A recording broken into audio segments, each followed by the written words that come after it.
Aloha and welcome to the May Hawaii Public Health Training Hui's webinar, Training of Facilitators 101. My name is Steph Moyer and I'm the Community Initiatives and Training Coordinator for the Hawaii Public Health Institute. Before we get started, we'd like to go over some Zoom housekeeping. I'd like to acknowledge the organizers of this training, myself, Makamai Namahoe, Hi-Fi's Public Health Programs Associate, and also acknowledge the Hawaii Public Health Training Hui Steering Committee. We'd like to thank our sponsors and partners for today's training, the Hawaii Public Health Training Hui, the Western Region Public Health Training Center, and the Public Health Learning Network. Now it's my honor to introduce you to our guest speakers today. Our first speaker is Heather Lusk. Heather is the Executive Director of the Hawaii Health and Harm Reduction Center. She is the co-director and founder of HEP-Free Hawaii, a coalition of over 90 agencies in Hawaii working together to eliminate hepatitis in the islands.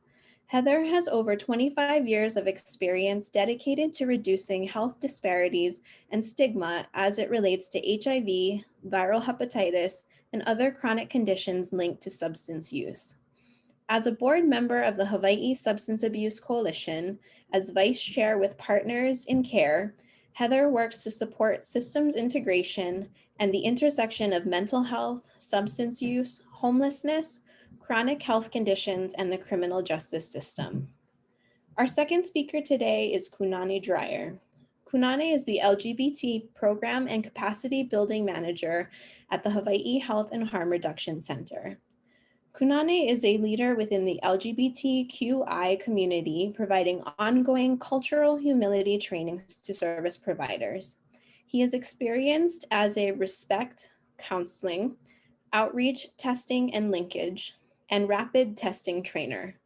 Kunani served as the director of HIV prevention services at Life Foundation since 2006 and has experience working with prevention intervention strategies, PREP navigation, linkage to care, and prevention for positives. He has completed the Institute for HIV Prevention Leadership Program and serves as a member of the Hawaii Community Planning Group. Kunani is a recipient of the Pacific Business News 2019 Business of Pride Award. Kunani continues to develop and foster various trainings at HHHRC to build capacity of service providers across Hawaii and the Pacific to better serve and support our most vulnerable populations. Now, without further ado, I'd like to turn it over to Heather. Great, thank you so much, Stephanie. Thank you to Hi-Fi for having us today. Can folks see my slides on the screen? Yes.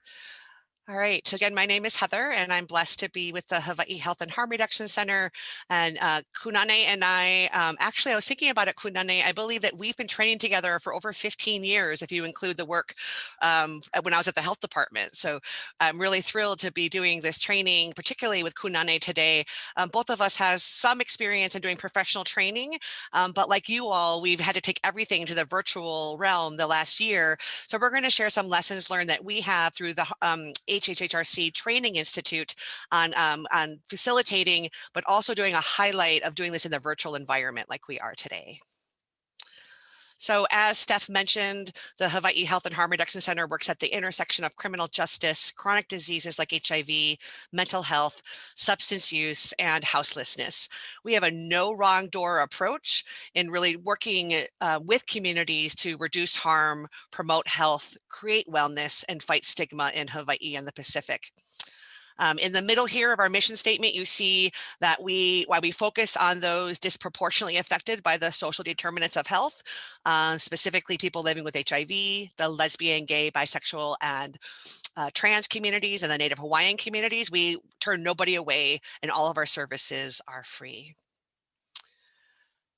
Just to ground, for those of you that are not familiar with H3RC, we are the result of the merge of the Life Foundation, the largest and oldest HIV organization, and the CHOW Project, the statewide harm reduction and syringe exchange programs, both of which had over 30 years in Hawaii, and we merged in 2018. And we really have a value foundation through which we do our work. And part of the reason I share this is I truly invite you. I see several folks we know and allies of H3RC, as we're commonly known, in the participant list, and actually really encourage you to communicate with us and give us feedback, not only in the core values like the ones you see here that we do and try to honor, but particularly this last one here, integrity, meaning as a director, I actively invite feedback about, are we walking our talk? Are we exhibiting our values in all of the ways that we deliver services to our individual, to the community, and to other providers like yourselves that we share patients and consumers of our services. So really do invite you both for this training specifically, we'll get your feedback on the evaluation, but we really do value feedback, especially around that integrity. Are we doing what we say we're going to do? Because as I think you all know, that's really important in the work that we do. Lastly, if you aren't as familiar with our agency, you can visit us at hhhrc.org. We do a lot of street-based services. In fact, we're about to launch our medical mobile unit onto the streets in just about a week, where we'll be taking many of these services into some of the more rural parts of Oahu.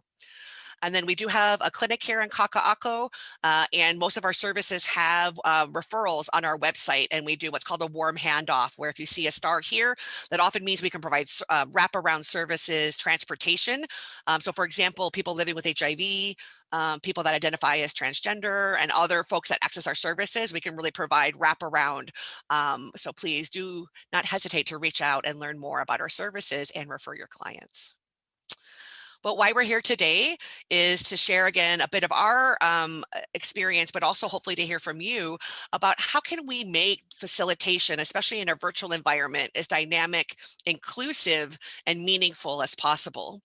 So our goals today are to hopefully increase even a little bit the capacity to deliver and facilitate trainings both in person and online, to learn a bit about adult learning styles and add to your existing knowledge on how to make diversity in activities or ways of learning, to increase, again, specific skills in being able to manage and include people in discussions.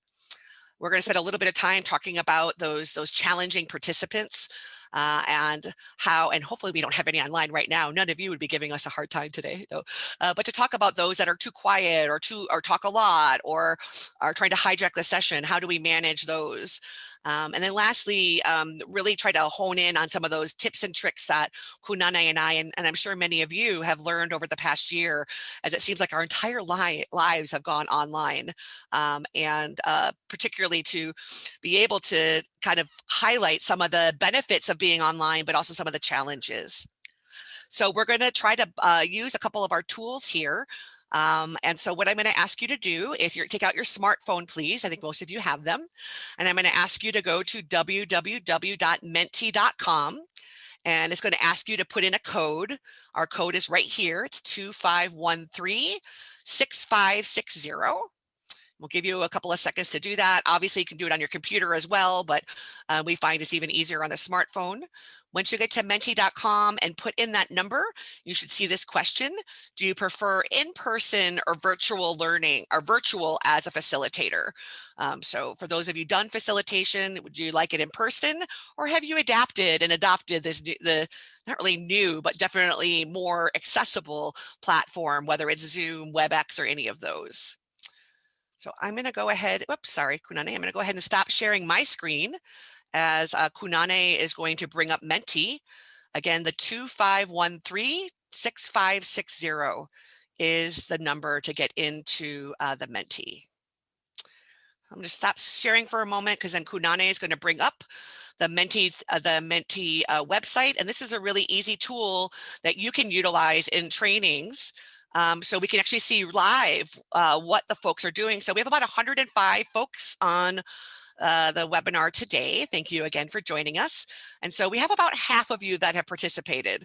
So again, you'll see the code here at the top, 2513-6560. The rest of you, if you could take a moment to jump on over to menti.com, see where you're at with both virtual and in-person learning. Well, interesting, Kunane. Yeah, we have I don't know, Kunane, where do you sit? I'm still in person. I'll be honest. I would still put myself in the in person, but look at this. Most of our folks like both. Where would you put yourself, Kunane?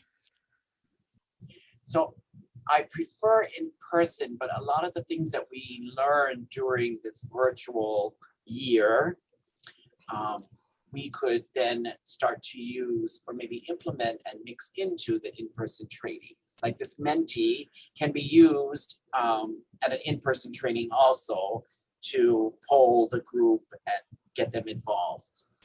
Right, because then you just put as long as you have Wi-Fi, right? You just put this up on the screen instead of the PowerPoint in the training room, and yeah, same.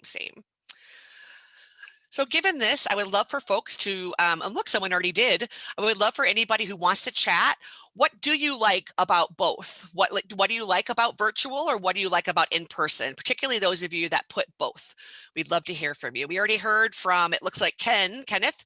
One aspect of virtual is that the potential of reaching larger numbers, very much. So especially for we have water between our counties, right? So our neighbor island folks often were not able to access our trainings. And I'm sure we have some folks here from the neighbor islands, and it really does allow more folks to go.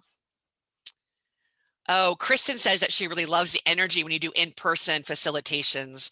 Oh, Kristen, that's so true. Yeah, Kunani, you can actually, as a facilitator, harness that energy, right? And actually get the group can build excitement, and it keeps people awake and it keeps them engaged. It's a lot harder to harness that energy here, especially if people are multitasking, right? Or doing their email. Again, several people saying, I like interfacing with human beings. Oh, and Kim has a good point. So sometimes when people cannot make the meeting, Zoom allows it to be recorded easier, right? And watch offline. Yeah. Linda says she likes some of the idea of not driving anywhere. I hear that, Linda. Though I don't know about you all. How many of you have so many more meetings on Zoom than you ever had in person because we took away the driving time? Sorry, Kunane, what were you going to say? Well, I was going to say that the name of the person is right under their screen, so it makes it easier to call on. And it's so true in this case, because some of us aren't very good with names, or if you're in a room with 50 people, not going to remember. So this makes it nice to personalize and call on people virtually. Yeah. Yeah, because it does get kind of embarrassing, right, Kunane, to call on to say, hey, you, or to say, remember their name wrong. So it is, you're right. It's a really nice cue. We heard from, yeah, I love the numbers, high numbers, but don't miss the driving. So true. Yeah. Yeah, so for being safe, really, I think that's a really good point. I think I can't tell if that's Vicky, looks like, but yeah, that it can create safety for people as well. You get to know people more in person, so true. Oh, and a really good point here. It's talking about how, so both Kunane and I do have double screens, don't we, Kunane, when we're presenting, because you can then read a script and it may not seem like you're reading it, or you can really get it's a lot easier to look at cues where, I don't know about y'all, but when I'm in front of a group, I can have my notes, but it's more awkward and it's more obvious when your notes are driving. So it's true that your virtual can really give you that flexibility. Yeah, breakout rooms. People say more access to training. Yeah. This is Steph. I'm just going to jump in real quick. For those that are chatting in, if you feel comfortable, if you want to change the setting on the chat box to panelists and attendees, that way other folks in the training also will have access to what you're typing. If you feel more comfortable with just sharing your answers with us as panelists, that's totally fine too. Great, thank you so much. But again, that shows you the nuance, right? Stephanie, of Zoom, that here's, and we're going to talk about that. So we're in a webinar platform, which is different than the meeting platform. So for example, we can't see you all the way we might otherwise. So normally I'd say, for example, please put on your cameras, but or things like that. You can disable the chat. So Kunane and I did a conference that had 500 people at it, and well, except for the one time we forgot Kunane to disable the chat. That was a little bit of a nightmare. But overall, with 500 people, you don't want everyone to read the chats because you don't want the panelists to be distracted necessarily. So these are all the kind of nuances that you have access to with online. All right, Kunane, I'm going to have you stop sharing if you don't mind and get back to the piece. But thank you all for the great comments. Let me just make sure that we mentioned most of them. People are more likely to engage via chat, maybe especially some folks that are quieter. We also have technology issues. So how many of you have been on a Zoom and either you or the panelist has technology issues? We sometimes have that here with unstable internet. No one has to wear a mask so I can see expressions. Oh, that's such a good comment. You almost forget sometimes what people look like without our masks. People use earphones and be able to hear folks better. And again, that the options allow more access to those kind of trainings. All right, well, thank you so much for all of your input into these pieces. So we were going to do breakout rooms, but then we discovered that because it's a webinar format, it doesn't actually have that breakout function.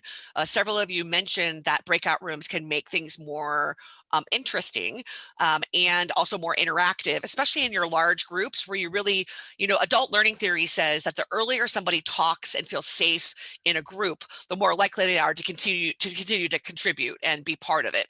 And especially for folks that are more introverted or quiet, they're kind of seeing, is it safe for me to participate? And these small breakout rooms can really make it that even your shyest person feels like, oh, I have one or two people to talk to. That seems really a lot less daunting than trying to, say something for the entire 100 people to read. So one thing we really encourage, and this is something that Kunane and I do for each other, is we have really honest conversations about where our strengths are in facilitations and maybe some of the areas that we struggle with. So we won't do this right now, but maybe just think for yourself, where are you on a scale of 1 being not very skilled or to 5 being very skilled in each of these facilitation areas? And where do you want to get more support and your own facilitation practice? So again, I'm going to use kind of a lot of parallels with Kunane and I as we develop this training. So we talked a bit about a safe space, but what does a safe space look like in a virtual setting? So again, it could be something like getting you to chat early on, getting you in small groups. In in-person training, often it's doing that icebreaker or that introduction where everybody gets to say who they are and where they're from. It gets more challenging in a group this large. And then what we often call the housekeeping. And I love that Kunane's come up with some other names for it. So one of them he has is the garden, and the garden is kind of like a parking lot, right? Where in traditional, when I think of like the easel pages days when I was using markers, we'd have a piece of paper up that says, hey, anything you bring up or questions that we'll either get to later or aren't relevant now, we're going to write down and get back to. So those kind of pieces can really help people feel more comfortable. Sometimes in an in-person training, you can have Post-it notes, right, that you pass out to folks and they can write their questions on that. And then we're really lucky in a forum like this that we have Steph monitoring the Q&A and the chat for us to see if there's anything coming up that folks want to better discuss. Housekeeping is really important. I think you saw Stephanie really model that really well. Again, in in-person trainings, we might talk about where the restrooms are, or if there's a break where you can get refreshments. And then in a group like this, it's harder, but definitely anytime you have, most types of meetings, especially if you're meeting an ongoing issue, it's really important to have group agreements. Sometimes they're called ground rules. And this is a really a good opportunity to make sure that everybody's on the same page. So just take a moment, and if you can, put into the chat, what are some common group agreements that you have seen utilized in trainings like this? So often we talk about confidentiality. What is said here stays here. Another one is step up, step back, meaning if you often talk a lot, maybe step back more. If you're often quiet, step up. One I stole from Kunane is one diva, one mic, or also known as one person speaks at a time. So these are some examples, but it does really help to get it from like you all, because again, each group is different, and we need to not only talk about these agreements, but actually get agreement from the group. Can everybody adhere to the next hour together that we agree to keep what's confidential here, that we ask one person to speak at a time, things like that. So, oh, I love that. So someone wrote, don't yuck somebody else's yum. That's also another good one. Yeah, Kunane.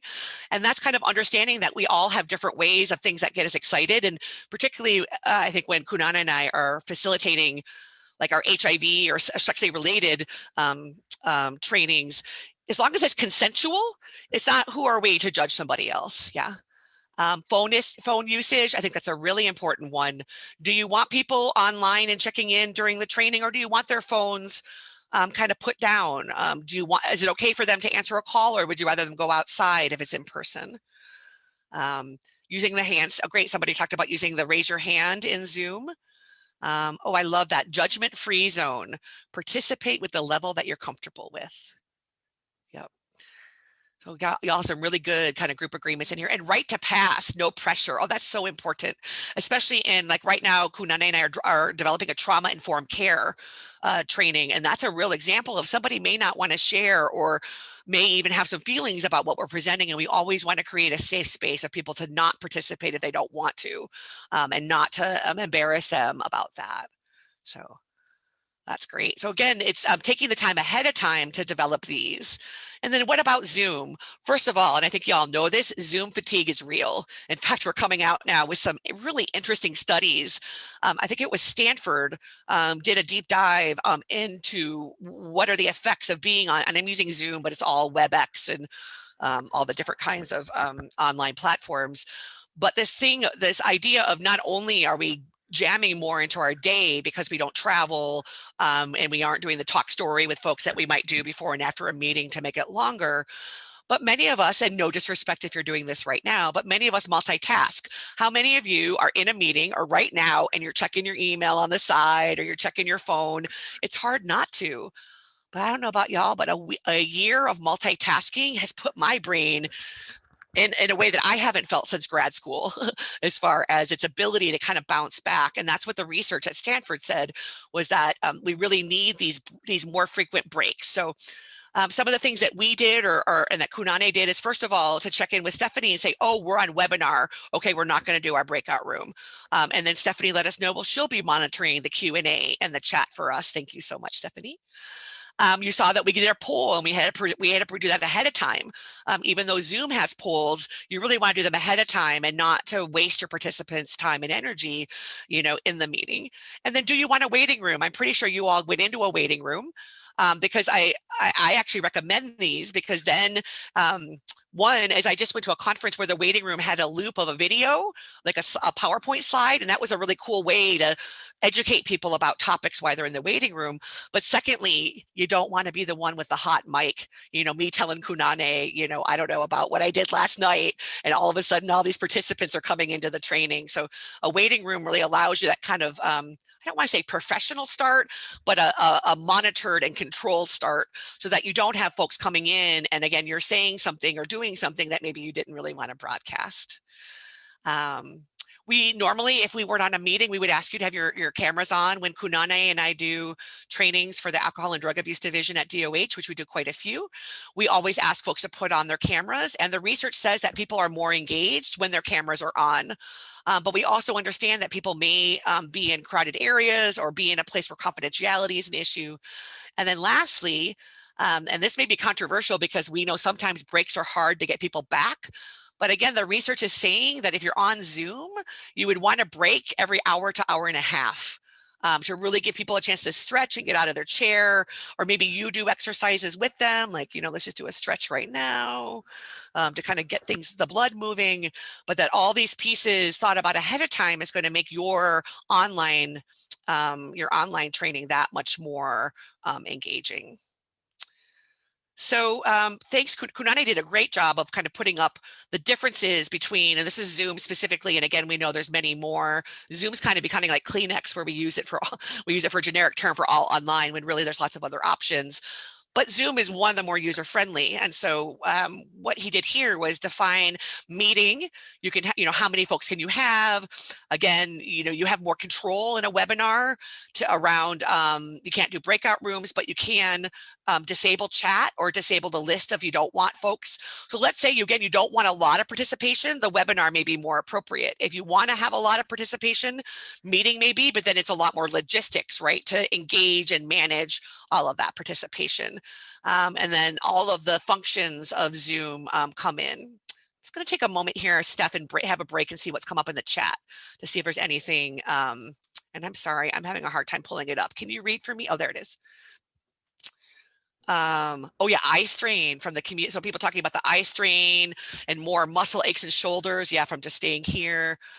We talked about the hot mic. Oh, I've had a couple of hot mic incidents. Luckily, nothing too bad, but that's something that's really, I think you've seen people lose their jobs for having hot mics, people, especially like politicians and others. Or did anybody see that one where the lawyer was a cat in the courtroom by accident because this kid had put a Zoom filter on of him being a cat, and he's like, "Judge, I'm seriously not a cat." So, all right. So, again, being really mindful about your platform moving forward. So as Kunani and I have done several training of trainers or facilitators with our own team here, and we came up with this kind of model of what we felt was what is successful for us anyway as trainers. And in a moment, I'll share what we mean by being a trainer, which we see that as a combination of a facilitator, a presenter, and an educator. But the rest of our talk today is going to be going over these areas that the more that we can, I'm going to start over here. I don't know about y'all, but if I can have some self-care in the morning, so I did my meditation this morning, I make sure I have some water right here.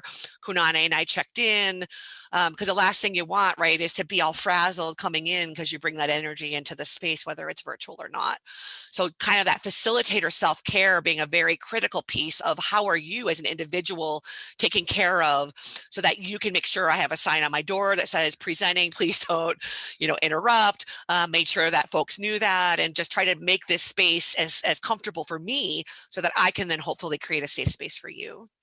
We talked a bit, I'm going to go backwards here, logistics, the trainer. So again, what are we going to bring to the situation? Then we have our group dynamics. We're going to talk a bit about what do individuals and people together bring in that we may need to manage both in the virtual and in the in-person environment. And then, of course, we have everything that you all bring to the situation, whether you want to be here. Maybe your boss made you be here. Maybe you're eating your lunch and you're kind of half listening. Maybe you're super engaged because you have a new job of facilitating and you're really hungry to get that experience. And then the learning styles. How can we both as a facilitator and as participant contribute to a diversity of ways that people learn? So this is what we're going to bring through the next hour or so. I think we talked about some of this already.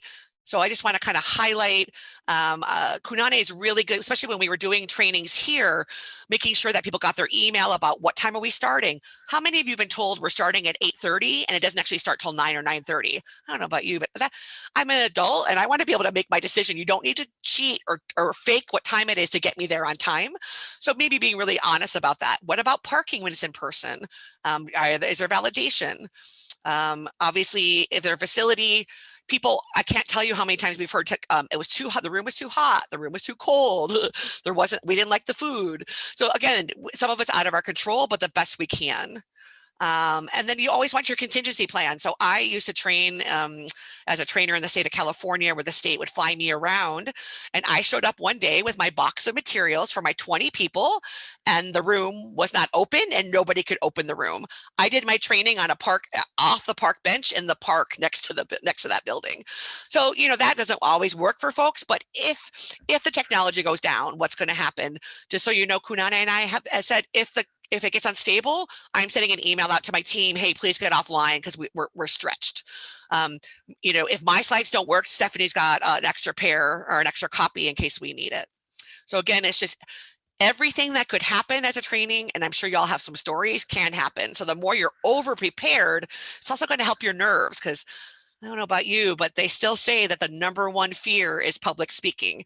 And that doesn't surprise me. So how can we be overly prepared to help with some of that nervousness that we may have? So we can do all those pieces as a trainer and as a facilitator, but just remember that, and I've had my share of tears after reading a harsh evaluation, but remember that they're bringing in all kinds of things that we have no idea. Maybe they had to drive across the island and we're in traffic. Maybe again, the topic we're talking about hits too close to home because we're talking about homelessness and they grew up on the streets. Maybe they have some feelings about another training that me or Kunane did, and they're like, it's that Heather girl again. What's she going to talk about today? And the reason I bring this up is the more that we can depersonalize training, because most likely, and even today, I'm probably not resonating with all 100 of you. There's going to be some of you that are like, yeah, that really is great. And some of you are like, I'm ready for Kunane. So don't worry, he's coming soon. So it's just, again, remembering that we have no idea what went on in an individual's life before they came to our training or our Zoom, and to depersonalize it, because they may be having something that has nothing to do with us. And remembering that for every person that might not be having a good experience, or probably somebody who's quiet who is getting a good experience. And the more that we can create a space where people can let go of this. So I just went through a training with Joy Yi, if you know her. She runs the practice center and does mindful forgiveness and attitudinal healing. So at the beginning of every training, she does a chime in, and she's like, whatever's out there, we'll be waiting for you after these 2 hours. For just this moment, let's take a breath and be here. Turn on your camera, stay with me, and all of that will be there in 2 hours, but I want you here. And I really love that invitation to kind of come in and be present, but then also understanding that many of you may get called away or have a call you have to take. So again, having that flexibility.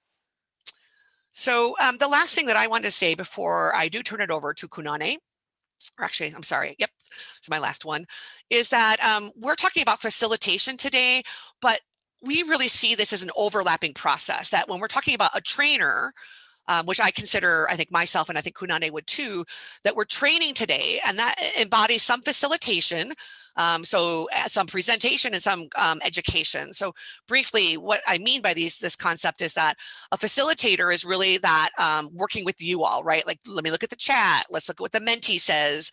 If we're in person, we'll say, oh, that was such a great comment, Vicky. Tell me more about that. Or we may be looking out in the audience and see 3 hands up, and we'll say, okay, first Stephanie, and then Kunane, and then Peter. And as a facilitator, we're really trying to create an inclusive, engaged group, right? Where we're really using our facilitation skills to try to draw in everybody, but also build upon each other so that the group really takes control. And my mentor often told me that a really good facilitator facilitates so well that they kind of back out of the process. The group takes it on, and it's almost like the group takes on the ownership and does it themselves, and the facilitator kind of backs away, because really a really good facilitator, as she taught me, allows the group to then determine that process and running forward. So you're bringing in kind of those pieces. You often see those in meetings, strategic planning. You really want that strong ability to bring in people, synthesize content, and kind of build upon what people are saying. Then you have your presentation skills. So this is me talking really fast like this and trying to get you to understand me, which, yes, I talk fast, or me talking a lot slower and trying to really emphasize a point that I am making. Maybe it's my body language and really getting excited about something and using my hands. Or maybe it's like serious, like, oh, the ways that our community are really suffering during COVID is so heavy. So then you can really use both your verbal and nonverbal communication to, again, make it more interesting, but also engaging. Research really shows that, for example, the more inflections we have in our voice, the more people are able to follow us. I don't know about you all, but a long monologue with a monotone voice is a recipe for, at least me, and I even get tired of myself, to feel disengaged. So these are all of those techniques that you learn with how you project. Do you talk really loud? Do you want to be softer because you're doing a one-on-one? All of those pieces, and how, again, that makes learning more accessible. And then lastly, what does the research tell us about how people learn? And this is what Kunane is going to start off with. So these are those education skills. How do I distill information into a real clear, concise way? How do I come up with an acronym to help you remember something? How do I share information or translate information in a way from science in a way that, again, is really practical? So I think of a teacher in this way. Like I think we all have that teacher that we remember that was engaging and we wanted to learn. And then we had those classes that were like, oh my God, I don't know if I can sit through another lecture. So these are all the pieces that we think about when we think about being a trainer. And again, you look at your own self and assess, where am I with my facilitation skills? Where am I with my presentation skills? Where am I with my ability to educate? And where do I need to get some more support or get some more training myself? So I'm going to pass it over to the fabulous Kunane Dreyer, who is my favorite person to train with. So don't tell anybody else I said that. And he's going to take us through some learning styles, really kind of getting into more of the skills of facilitation. And then I'll be back later to talk about working with challenging participants. Thank you so much, everybody. I'll turn over to Kunane. And Kunane, I can do the slides for you if that's helpful. Yes, why don't you do the slides, and then when we get to our next mentee, we'll switch the sharing. So aloha, everyone. You know, I just keep saying we're in a webinar mode, and so I can't see any screen. So I'm looking at Heather and I'm looking at Stephanie and Maka's names as everybody disappeared all of a sudden. And so I'm going to just keep talking, and you know, as a trainer, as a presenter, it feels a little awkward sometimes when I'm on Zoom and we don't get to see who else is in the room. I do know there's 110 people all together in here, so we'll just continue on. And I have 2 people sitting in my office, so if you see my head turn, it's because I'm looking for someone to tell me I'm doing a good job.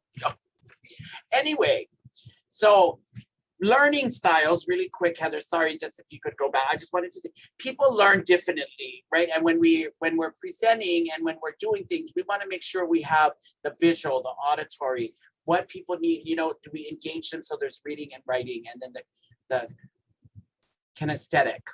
Oh, I'm getting good at saying some of these words. So we want to make sure that we're trying to incorporate all of these sensory styles so that people can learn. Okay, now next slide. Okay, so here we go, everybody. Andragogy. I have to Google to get the pronunciation about this. Okay, here we are, right? And really what this means is the art and the science of helping adults learn. When we're much younger, right? When we think about our lives in school as young adults and elementary, at that young age, we learn differently. And now as adults, as we mature, as we're going to see, that style of learning has changed. And if we're going to be facilitating or teaching, then we need to, as the presenters, as the facilitators, we need to understand or have these ideas in our head, because it's going to look different than if I was a teacher in an elementary school. And I just want you to know, when I was growing up, I wanted to be a teacher in an elementary, I wanted to be a teacher. Here I am today, right? Just kind of rolled into this. But self-concept, right? As we mature, we move from being dependent on being told what is going on to some self-directedness, right? When we're learning.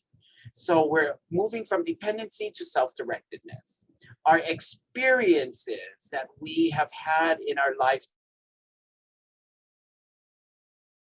is going to tell me something about, you know, oh, if you do this, this is what's going to happen. But maybe I didn't have that same experience. So I might not pick up on that skill quite quickly, or I may have some doubt in my head, right? So experience sometimes will aid in, yes, I agree, and that's worked for me, so it's going to work, you know, as I hear about it. Or maybe my experience was different, so I'm not necessarily going to want to, you know, I don't receive that in the same way and learn about it. Readiness, right? As adults, the assumption of our new social role, our new roles, period, right? Do I learn about this because it's going to be something that I'm going to implement in my life, or is it not part of my role? So then maybe I'm not as interested, right? So I'm not as ready to receive that information. Or orientation. Sometimes we want to, right? It's like, I learned this, so I'm going to go out and I'm going to try to implement it in everything I'm doing. I'm going to try to teach my staff. I'm going to try to take it into my home or something. I get so excited that I have this new skill, and I want to problem solve and save the world with this, right? And then motivation. As we mature, our motivation to learn, really it comes inspired from ourselves, right? When we're younger or as we're growing, sometimes our motivation is I want to learn so that because I'm being told to do these things, or I want to really impress someone else type of thing. But as adult learners, we are being motivated to, because we have that desire to really grow as individuals, is a good way for me to say that. And so our motivation stems out of our own desire to complete a task or to learn something new. So, right, how do we motivate that adult learner, right? What is it that this person, so there's 111 people in this, well, take out 4, so that's 107 people, individuals watching this presentation. What is it that's going to motivate each one of you? It's not going to be the same thing, right? And so when, as a facilitator, we have to keep all of these things in mind, right? Motivating the adult learner, right? Is it the social relationship? Is it our external expectations? Like, I want to learn this so I can do a better job, so that my boss or the people that are going to be part of my trainings or meetings will see me, or will see that I've achieved what was expected, right? Our social welfare, right? Where do we stand in the community? Well, how do we want others to see us? Is it personal advancement? If I learn these skills, I would be able to maybe advance in my role with my employer, maybe advance in my role in whatever community group I may be part of, right? So personal advancement. It could be a escape or stimulation. Like, I get excited to learn new things, right? And it may not be that I'm going to apply all of these things in my life, but I get to learn, and then at some point I'm going to say, oh, I know how to do this, or oh, I heard about this, and it's a little bit more familiar, right? And then our cognitive interests, right? What gets us excited? Okay, so I'm going to have a little sip of water. So here are some learning theories, right? The action learning. When we actually get to use a situation or a project or a problem to learn, right? We have a real life example, and we may even be part of that situation. So that's action learning, right? Experiential learning, right? Being directly involved with the material being studied, right? So I'm learning, I'm going to learn how to make pahu drums tomorrow in Hilo. I'm going to Hilo. And it's not just I'm going to watch this class, but I got to sit there all day for the next 2 days, and I get to learn how to carve and sand and do this whole thing. And I'm going to come out with these product at the end, right? And that could also be related to our project-based learning, right? So I'm real world problem or task, and I'm going to go through this process. I'm going to learn about it. I'm going to have a completed outcome. And then our self-directed learning. So things that we're going to do on our own, not really being taught to us. Like, I'm not going to sit in this presentation with Heather and Kunane to learn how to facilitate, but I'm going to start doing and practicing and have this learning experience taught by myself. Okay. So here, learning in Zoom. You know, when we first put this together, which we did a while ago, was before the pandemic. And so we, all of a sudden now, we moved to this virtual platform or virtual world. And we said, oh my goodness, it's a little bit different, right? Learning and doing this in person versus doing it in a virtual realm or Zoom. And everybody's defaulted to Zoom. But, you know, it's harder to teach sometimes on Zoom or virtually than when we're in person, right? In person, we get to have that contact. We get to see people's faces. We get to engage, right? Call on people. Like in this webinar format, I can't see anybody. Or, you know, I can't add things like that. So it's harder than when we're in person. Right? And we know, and Heather mentioned this earlier, that we need frequent breaks. When you're on Zoom, right, to avoid Zoom fatigue, that tired eye, my kola is sore from sitting down on the ground, sitting on this chair for the last, some days I was on a Zoom meeting for 14 hours. It was crazy, right? So often breaks. I call it Zoom butt, that I have Zoom butt. Yeah. I laughed yesterday. I said, I'm gonna tattoo that on my butt because I'm on Zoom all the time. Right, and then how do you engage? How do you make it interactive, right? Polls, videos, pictures, stories, breakout rooms. These are the things that makes Zoom more interesting and engaging for your participants. We don't participate, it's harder to engage, right? So getting participant feedback or input or just getting them involved, right? So having the co-host asking the questions, right? And so that's why we're saying, put ideas in the chat. We want to engage you folks. You want to make sure you have a partner that you can bounce these things off of so that you're able to, one person is presenting, one person might be doing the chat. And then be aware, I was just thinking about that. Oh my gosh, I'm talking too much. Long monologues get boring. I hope I'm a little entertaining as I go through these slides. But yes, how do we make sure we keep our people engaged? And I think of Ferris Bueller, right? Bueller, right? And that whole thing, right? That whole monotone voice. And so I hope you folks are still engaged with me here as we go through. Okay. Facilitation. Here we go. We're going to go back to menti.com, and it is the same number again. The code, the 2513-6560. And the question that you're going to answer is, what makes a good facilitator? And you have 3 spaces, so you can punch in 3 different words or statements on what makes a good facilitator. And I'm going to share my screen, and we're going to see what comes up. Did it come up? What makes a good facilitator? It did. Okay, so if you folks can go to menti.com and use the code 2513-6560 and start punching in just any thoughts or qualities or things you think of that makes a good facilitator.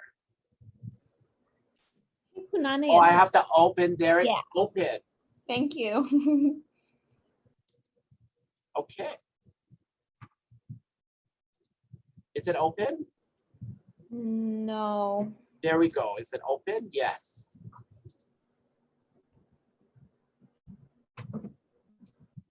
There we go. And the words that you folks are putting in there are going to start popping up on the screen. So we'll get an idea of, from everybody, what you folks think a good facilitator is, embodies.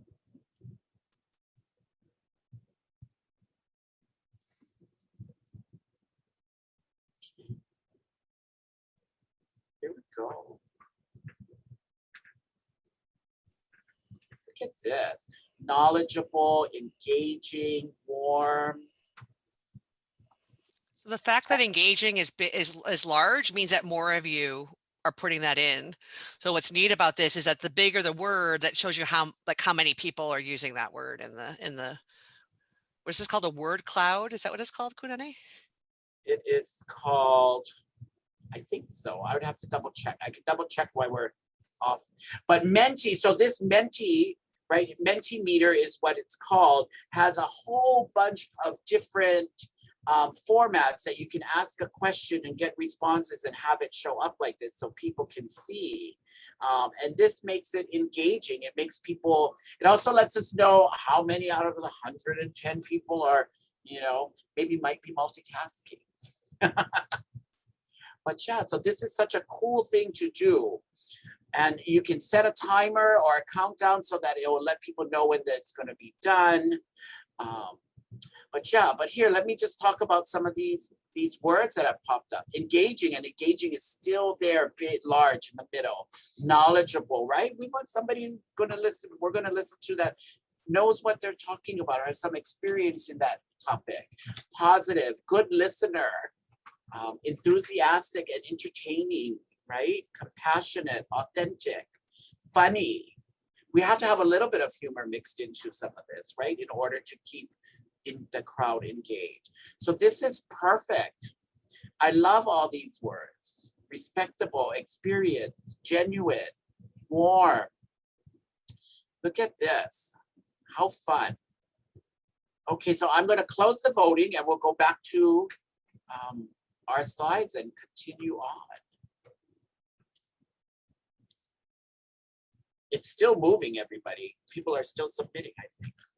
No, I closed them. Okay, so we're going to move through, get through these last slides, and then some of them we talked about already. So we'll move through, and then Heather's going to talk about working with some difficult people.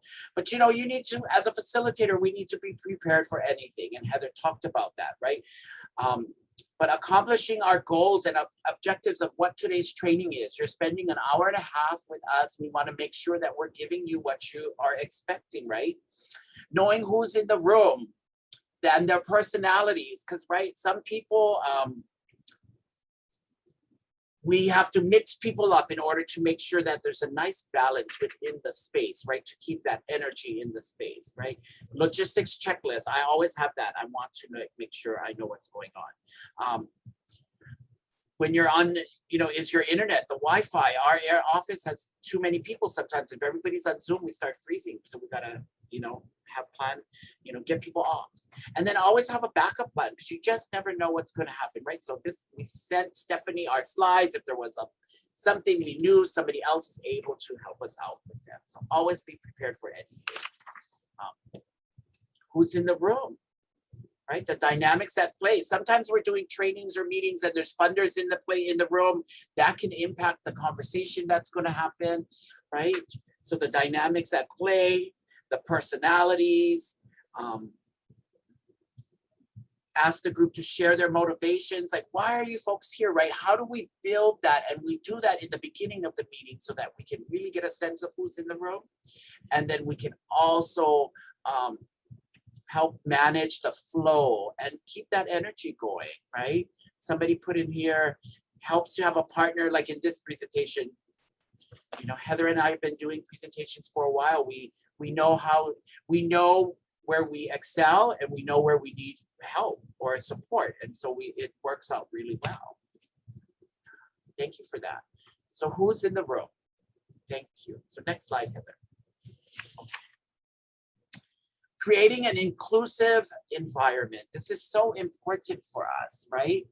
Knowing who, and that goes to build off of knowing who's in the room, right? So that we can make sure that we are addressing, maybe talking about specific points that are experiences that people have had in the room so that we can make sure that they feel included, right? So playing the field for everyone. Equal participation. There's always that one person that knows every answer, wants to always, right? And is just more engaged in the process. So we want to, you know, how do we bring out the voices of those who may be more quiet? And then how do we make sure that the people who are contributing to the training allow that to happen, right? Create that bonding between the participants, group buy-in, right? Own the process, right? And then the seating arrangement. We do trainings where it's 2-3 days that every day they come back, I move the nameplates around so that you're not sitting next to your buddy all 3 days. We mix the group up, that kind of thing. Yeah. Oh, Tony, perfect.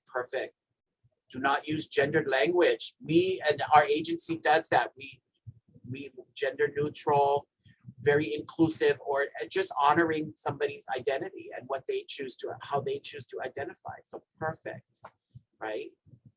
Okay. So mobilizing the group, right? Encouraging questions, get people to ask the questions and ask people to ask questions, right? Scaling, what do we do to engage the group? What kind of questions can we ask, right? Encourage the participation. Virtual settings, you can do tagging, you could do this Menti, right?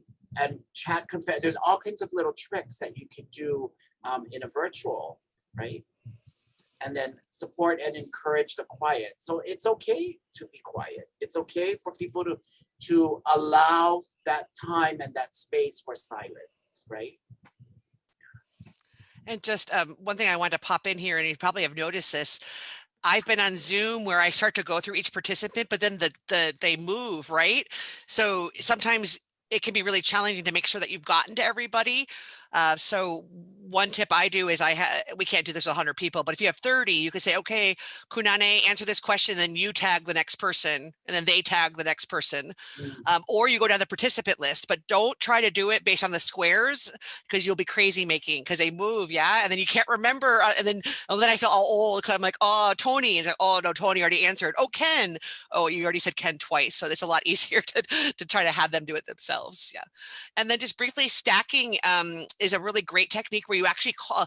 Research says that if you have your hand up, that you're not actually really paying attention because you're so want to make sure you're seen. So stacking is where you see several hands up and you would say, okay, I think I mentioned this, okay, Kunane, and then Ken, and then Stephanie.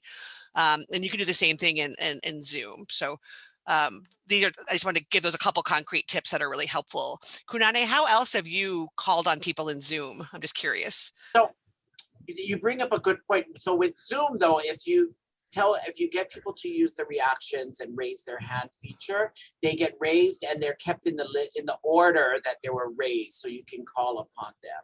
And another way is if somebody may not want to unmute and speak, so you can encourage people to put their comments or questions in the chat as we're doing today, and then just trying to make sure if you do that, then you have to be mindful to acknowledge the comments or questions that are coming through. And today we have Stephanie who's helping to monitor along with us. Depending on how many screens or what your setup may be, it's easy. It could be easy or hard to make that happen, but that's definitely a way to get people. Oh, and Ken just wrote, you see that? That's a great idea. Sometimes in Hawaii, it's fun to reach out by island and to draw people out. I think that's a great idea. Right, a common factor or something, and to encourage and go in that order. That's a great idea, right? That's how we do these things. Okay. Is it still me talking? It is still me talking. Just a couple more slides. So active listening, that comes up even virtually. We have to, virtually, it's almost like you have to be more, because you have to actively listen to what's being said, but you kind of monitor what's happening with the people in what I like to say the Hollywood squares, right? So mirror, paraphrasing, tracking, eye contact. Even on Zoom, you can have eye contact. You can be looking at the person who's speaking, and people know when they're being acknowledged, even non-verbally, right? Our reflection or reframing, right? This is what I heard you say. Our non-verbal cues. I was on a meeting the other day, and I could tell two people were texting each other, because they were both laughing and then looked down and laughed and looked, and I was like, excuse me, I want to know what you guys are talking about. It wasn't a work meeting, but it was like, I want to know, right? I mean, so we can see some of these things. What are some other things that people think of when we talk about active listening? If anybody wants to type in the chat box.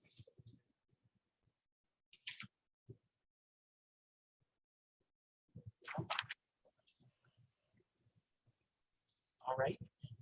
Well, I don't see anything coming up in the chat box, so Heather will move along because we want to be mindful of time, right? 1:30. Oh, we mentioned something like, good idea, Kunani. That's right. Acknowledging the person who said the comment or shared that. Yeah. What is tracking? Can you go back? Sorry, Heather. So tracking is, again, making sure that you're aware of who has their hand up, but also who said what. So that way you can say something like let's say Kunane. So as Kunane said earlier, or as Ken typed in the chat earlier, it's a way to kind of, again, build community because you're linking and tracking everything together. That's my understanding of what that means. Being respectful. And then Diane, you put it in there, didn't hear the question. Is that something that you're asking me, that you didn't hear my question, or a comment saying I didn't hear your question, right? To get them to repeat it in a way to make sure we respond correctly. Right. Or another great one is, that's a really good question. What do people think about that? That's one of my favorite techniques, right? Because as someone wrote in the chat earlier, you always want to acknowledge when you don't have the answer. Any of us, we have to be really honest and say, oh, let me get back to you, only if you're really going to get back to them, or let me check, right? But I don't know about y'all, but the moment I have somebody who tries to BS their way through an answer is the minute they lose me as a student. How about you, Kunani? No, that's so true. And it's okay to say, I'm not sure. I don't have the answer to that at this time, but we can get it for you. Yeah. Okay. So here we go, manage our time. And we want to, plan your agenda, value everyone's time, keep people updated what's going on. But it's like, okay, we have another 28 minutes and we have a few more slides to get through, right? So everybody understands and it's on the same page when it's time. And for us, it's really honoring people's time. We start on time, we end on time, everything like that. Yeah. Here, working with a co-trainer.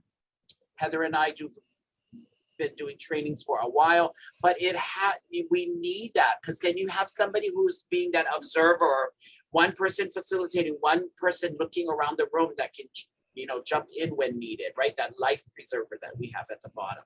They can also bring their experience. We can check in with them before, during, and after. They're always that support. Have a trainer that you complement each other, and then assign the roles and responsibility. Who's going to be doing what, right? I was responsible for Menti. Heather's responsible for moving slides. Who's going to be doing, who does what in each training, and each section, even as you break that agenda up. And it makes sure where everybody's okay. It's okay. Like Heather jumps in, I'll jump in. We need that support. Yeah. Here we go. Abbott and Costello. Right, Kenneth, yes. Okay. Flexibility is the key to success. If you expect your training to happen in a very specific way, in a very specific order, you're going to have stress, right? You have to adapt on the fly. Yesterday, we were planning breakout rooms. This morning, we said, okay, we can't do that. We got to do something else. The topic or the discussion may take you in a different direction, and you just go with it, right? The logistical issues that you got to do your training now in a park next to your office building, because we don't have the key, right? Time. So prioritize what is left. Ask the group. We have 30 minutes. These are our topics. What would you like to cover, right? That's a great way to do that. Because the last thing I think we all want is, have you ever been to a training where the trainer runs late and then they get rid of the breaks, which is so unfair, right? Because they are the one running late. So again, as the facilitator or trainer, we have to own that pieces. And so the more that we can have an extra couple of slides or an activity if we have too much time, but also know or ask the group what to get rid of, because we don't want to, we can really lose the group if we compromise their well-being for our agenda. And that also means running late as well, which is not, again, respecting their time. So it is, again, that partnership that Kunani has been talking about. So here's some trainer tips. Never let them sweat. They don't know. They don't know what's going on, right? So you don't have to worry about it. I always say it's like dancing a hula. Dance by yourself and they won't know you went the wrong direction, right? Because you're all alone. So it's your show, right? Be ready for anything and everything. Be engaging. Create experiences that are very thoughtful around the topic, right? Be neutral, when to advocate, when to educate. And again, here I said, it's okay not to know. I don't know the answer to that, but let me go find that out for you. Whether you can do it during the training or have to email or follow up later, that's okay. People are understanding when that happens. Okay. Virtual trainings, what makes them more interactive, right? Using the polls, Menti, poll everywhere, people using their smartphones, right? Get them engaged.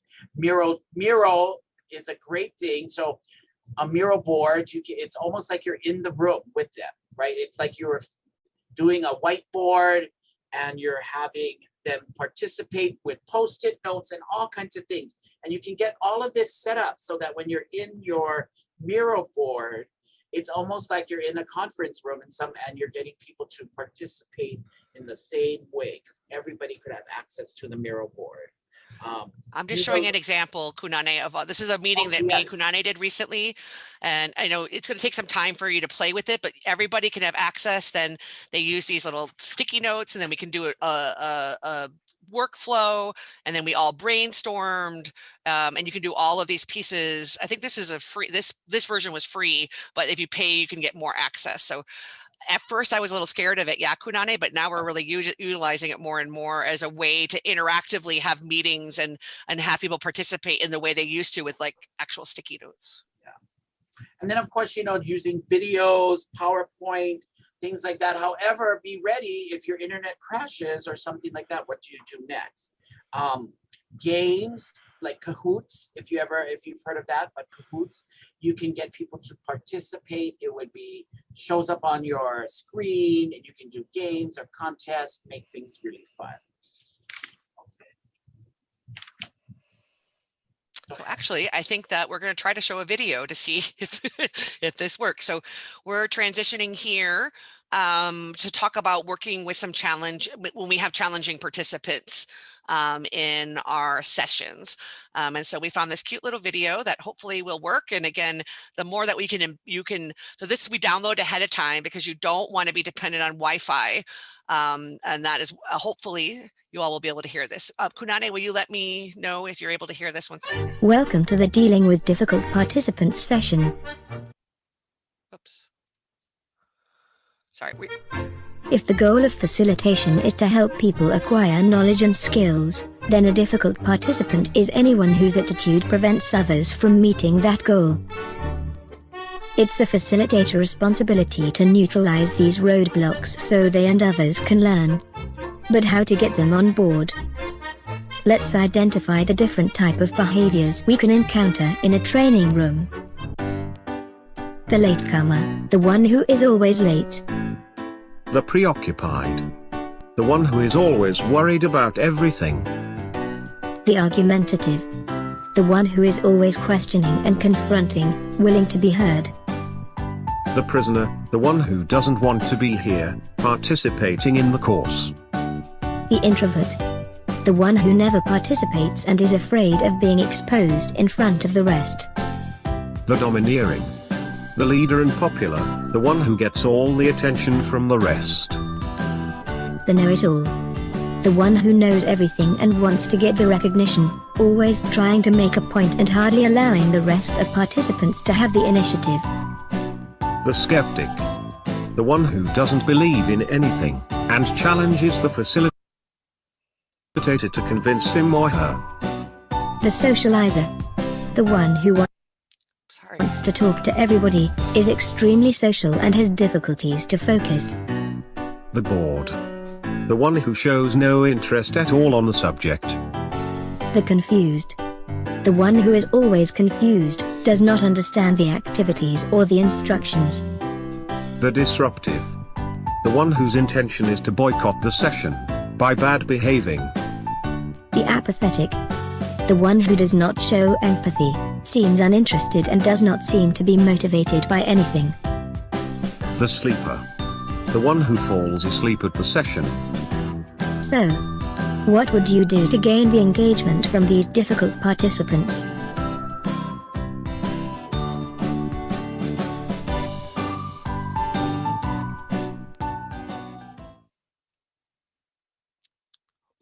Sorry, I didn't actually mean to do that. Okay, so we're going to just very quickly, I think on the next slide, again, I'm going to have you go to Menti, and we want you to talk about the ones that are the most challenging for you when you have done presentations or trainings. Again, whether that is, these are mostly been about in person, but I think we still can see some of this online as well. So I'm going to stop share and have Kunane go ahead and put that back up. And he can share with you the results of. So what we're asking you to do is to rank, I believe, the top 4 that are challenging for you and working with folks. And we'll kind of see where that goes. Did you open it, Kunane? Yeah, oh, there we go. So we got the results coming in. Right now we have a tie between the argumentative and the shy or quiet one.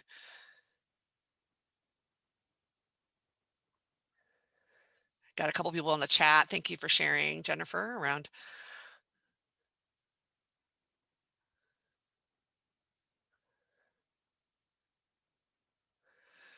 All right, so it looks like we still got a little bit of a race going on, but it looks like the winner that is the most challenging for most of us is the argumentative. Somebody who may be not trusting our information or challenging us or trying to undermine us.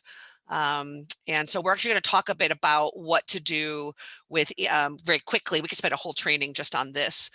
But quickly, I think for argumentative, I think the biggest one is we don't want to buy into their dynamic, right? If we get into a debate or a back and forth with the argumentative, we're going to lose the rest of the class.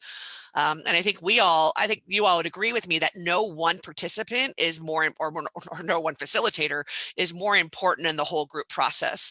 So the other piece is that kind of elephant in the room that if we recognize this, probably everybody else does, and they're as tired as we are of it. So we also need to find a respectful way to engage it, to take care of the rest of the group, but not in a way, right, that is going to necessarily make that person even more angry.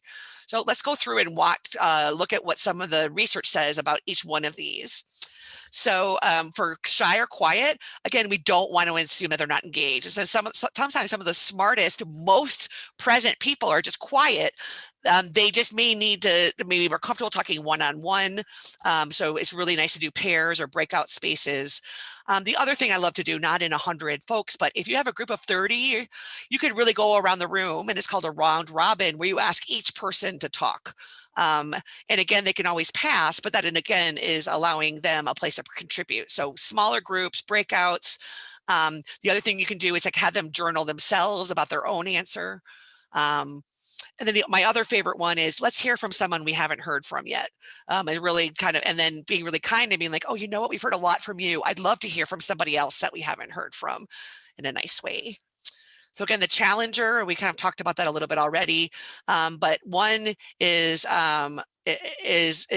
acknowledging that for many times we may not be the expert, and even if they are the expert, then we can say, so help me understand, well, what is your understanding of the definition of this? And so let's talk about this, or again, put it back on the group. What do other people think?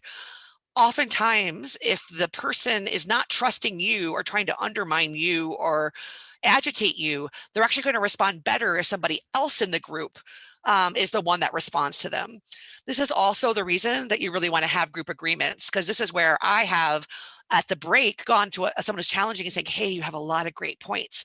However, you know, I'm concerned that you're not honoring the one diva, one mic rule that we agreed to. How can I help you participate in a way that's still honoring of the group agreements that we all agreed to, for example? And that's what we do with the dominator, step up, step back.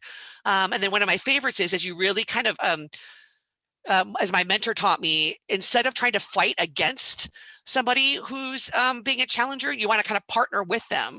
So I even might say, oh, Kunane, you have such great, why don't you read this next section? Or why don't you talk about this slide? Because you have so much to share. So it's also kind of uplifting them and allowing them to be a teacher, but just make sure they give it back to you. Whether you have somebody unfocused or not, it's really good to do what's called transitions. So again, my mentor taught me that I'd come in like from Kunane and say, so Kunane talked about this. Now I'm going to talk about this. So again, that we're reiterating everything as we go along and summarizing as we go along to kind of help people.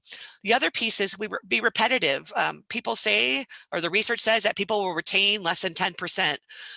For example, of what we've talked about over the last hour and 15 minutes. So the more that we can reiterate or have take-home messages at the end, the better it will be. We talked about the know-it-all, and again, just invite someone to participate.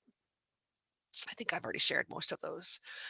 So we're trying to get to the end here so we can leave some time for question and answers. But one thing Kunane and I will do is that we will debrief, and we really support and believe, especially when you have a co-trainer, that you debrief. So him and I will talk and be like, well, what worked, what didn't? Hey, did I step on your feet when I popped in, which I think I did one time, Kunane, I'm sorry, I think I interrupted you. And so we'll talk just really openly and give a plus delta, what worked, what didn't. And then, you know, at times, and Kunane and I are trying to mentor some of our own staff as trainers, him and I will audit a training, and then we have a little tool where we say, how was their facilitation? How was their, you know, question answering? How did they do engaging the group? And then of course we read all the evaluations you give us. At the same time, I'd encourage you again to take them with a grain of salt, because we don't want them to undermine our own confidence. There's almost always going to be an evaluation in each batch that you may not agree with, but using a peer then, Kunane's, I really value his opinion and I'm going to take it a lot more seriously. So I think you all are probably very experienced in giving feedback. So I'm not going to spend too much time here, but we do want to be really clear. Like I might say something to Kunane, like you did a great job on this slide, giving this example. On this other slide, something I would have liked to seen is an example again. So you didn't just read the slides. You didn't just do that, Kunane, but that's an example of how I might give him feedback. But again, remember, especially after training, sometimes it can be really exhausting and we may not be in the space to do that.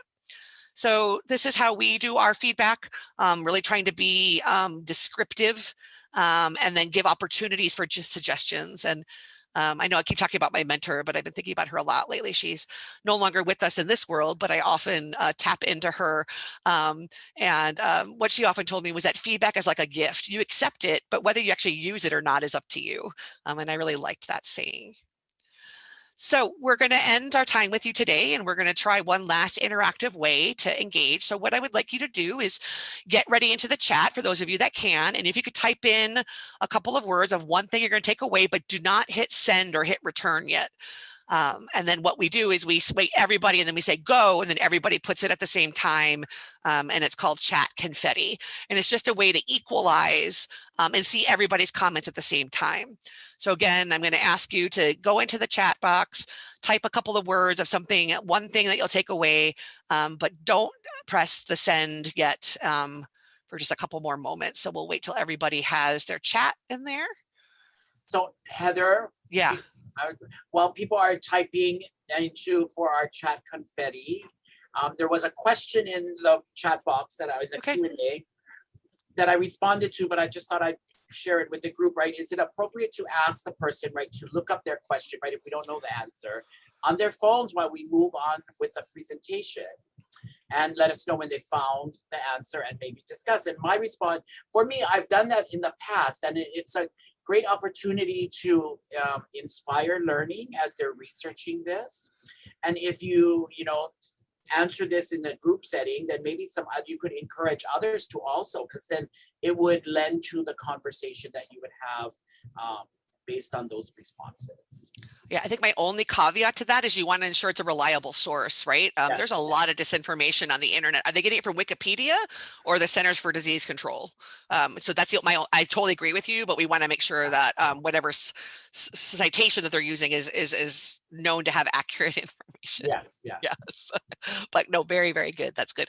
Okay, we're going to ask you to go ahead and hit return in the chat and have everybody putting in, oh, look, see, it's kind of fun. Everybody's in there at the same time. So again, it really helps to look at some of these. Kunane, do you mind just kind of reading through some of these out and read some a few of them out loud? And then while we're doing that, if y'all could ask any other questions in the Q&A box, and we'll have Stephanie help facilitate the last 10 minutes of Q&A. But yeah. Oh, so oh my goodness, they're coming up so quickly. So great role modeling, be real, use interactive tools such as Menti and Miro, the feedback list, the right to pass for a safe space, right? Fun, how to interact with difficult participants, the use of the polls and the games, helpful tip to depersonalize training and adapt, right? Chat confetti, divas. My world where it's filled with divas, so we have to always, different adult learning motivations, right? Menti, the engagement, Miro. Oh, so many. Never let them see you sweat. Amen. Amen. How many times, Kunane, have you been like, oh my gosh, I bombed that, I did that, and the people in the audience are like, you were awesome. They don't know that we were struggling, or that I forgot a slide, right? Or that Kunane, I don't know, whatever the issue was. So people are so much more gracious than we are to ourselves. Yeah. Not compromise others' time in order to meet our agenda, right? Meet our agenda. It's like, for real. Feedback is a gift. How to deal with different personalities, right? It's showtime, right? It could be room is filled with 20 people. And I always like to say 20 people and 50 personalities. That's Being present and open as a participant and as a facilitator. Exactly. Yeah. Great tips. Thank you. Oh, my word that haunts me. A dragon, it's gaji. It's a dragaji. I don't make me do that again. No. Be overly prepared. Yes, we have to when you're doing these. Yes. Well, Kunane, we have one question. Oh, sorry, go ahead. I didn't mean to cut you off. No, and then mine is blown with Menti. I love Menti. And all of these new tools that are out there, these virtual tools, right? For some of us, me, my age, technology is not something that I grew up, very familiar with. It takes myself a while to get comfortable with that. So practicing, like I did a whole practice run today with one of my staff in here with the Menti to make sure it would function properly. Yeah. Okay. So we have a question that says, I was on a webinar once where the presenter's phone kept ringing. Oh dear. And private messages. So make sure that your phone is on vibrate. Yeah, Kunani. And private messages kept popping on the presenter's shared screen viewed by everybody. Oh, that's funny. That is funny. It's like so that's more like a hot camera, right? Instead of a hot mic, I guess. What's the appropriate response to let the presenter know? So I'll take a stab, and then Kunani, I'd love to hear your thoughts. So that actually happened to me once, where accidentally I didn't realize that my shared screen that I had my Teams open, and we use Teams because it's HIPAA compliant, and the thing popped up, and so somebody just wrote to me and they said, "Oh, information up," and so I actually really appreciated that someone basically chatted me and said, you have something on your screen. So that's what I would do if I was a panelist, or if I was a participant. I would just go to the panelist and say, hey, some information is showing that you may not want to have seen. But Kunane, what would you do if you were in a webinar and somebody was showing inappropriate information? I would message them privately that, because a lot of times these things are happening because we're unaware that technology, right, sometimes is our friend and sometimes can be our worst enemy. That might be definitely one of the situations. Yeah. And then their phones, if you can hear like the vibration or the dings or something, it's always trying to put telling that, put their phone on silent versus, during that event. Yeah. But definitely I would chat the panelist. That happened in my last hot mic experience. That's actually how I found out, which was somebody chatted me, and I was very grateful for that. So good question. Good question. The next question says, I'm wondering how to deal with negative people that are always complaining about things they had to do. It promotes negative comments. It happens in a lot of meetings that I go to where there's this one individual who's always complaining. You want to do that one first, Kunane, and then I'll start with. So I'm very solution based. So I would try to maybe then, instead of just listening or hear, like, what can we do different? What is it? What is the solution to that, right? How do we flip it to be a little bit more positive, right? That this is a challenge, and what can we do to address the challenge, or what is the solution? And then even more so, what can this person do?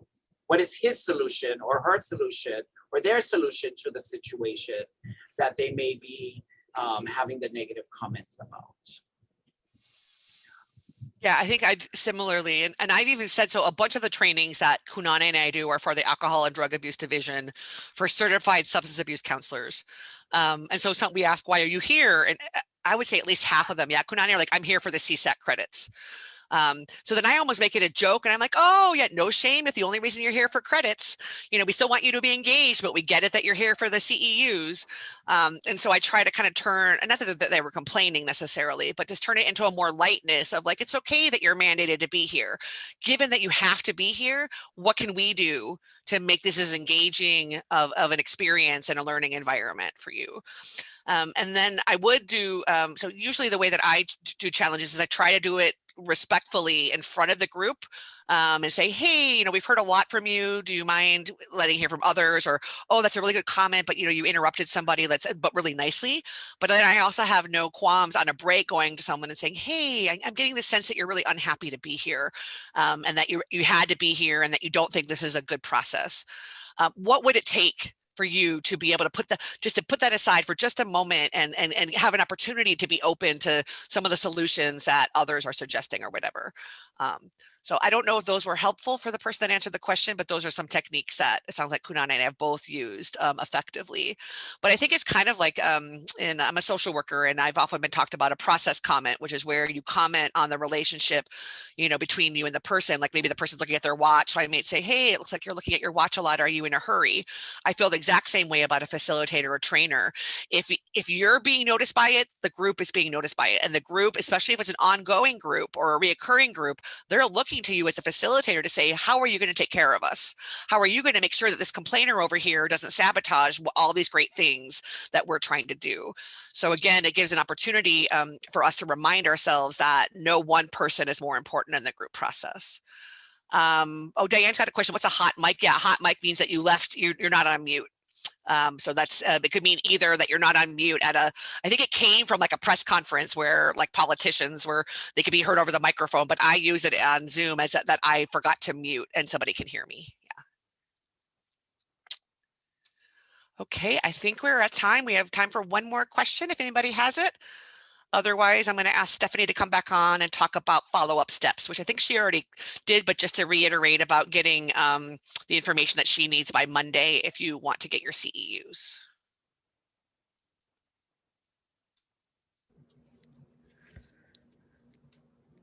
It doesn't look like there's any more questions coming in, but I do want to say this has been so enjoyable. I think you and Kunane can see that from the comments. I'm getting text messages about how fun this has been.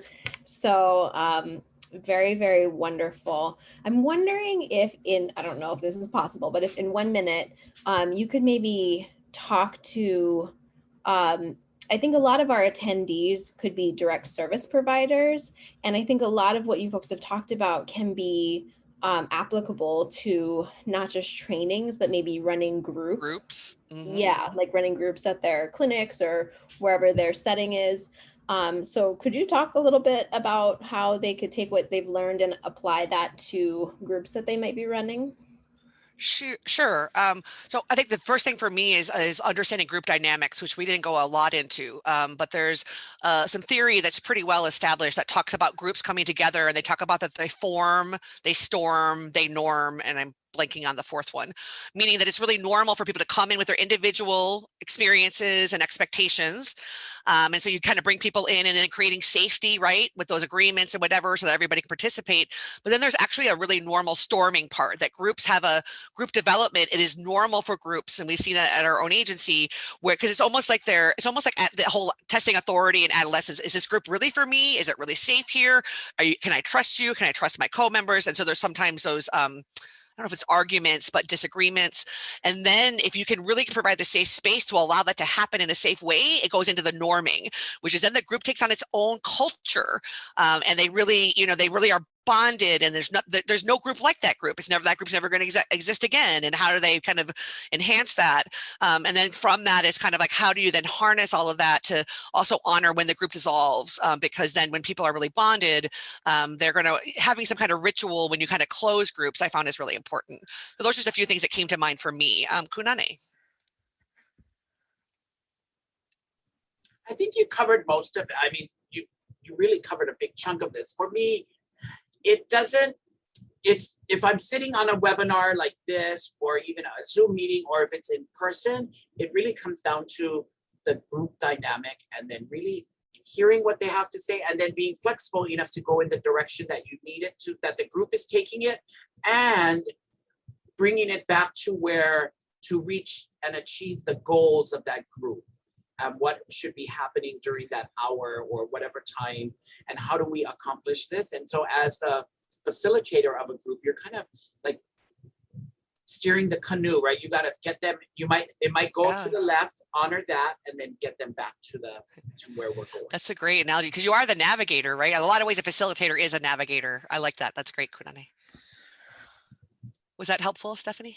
Yes, I think that was great. Thank you so much. So we are a little bit over time, so I will wrap up now, but I want to give a big mahalo to Heather and Kunane for being our presenters today. Mahalo to all of you on Zoom, and mahalo to Maka behind the scenes. Take care, and we'll see you at the next training. Aloha.